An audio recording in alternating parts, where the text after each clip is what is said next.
You check your investment account, the number is lower than last week, and your first instinct is to panic. That reaction is completely normal, and it's also exactly where a little understanding goes a long way.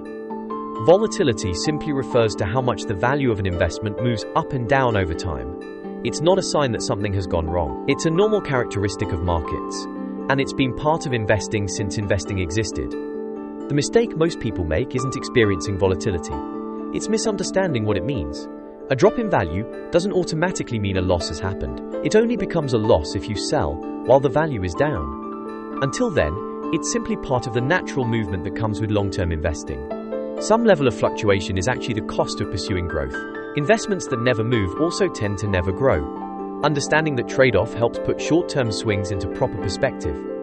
This matters because emotional reactions to volatility are often what cause people to make decisions they later regret, selling at the wrong time, out of fear, instead of sticking with a plan built for the long run. This is exactly why having the right guidance and the right community around you matters. When you understand what's normal and what's not, short-term noise stops feeling like a crisis.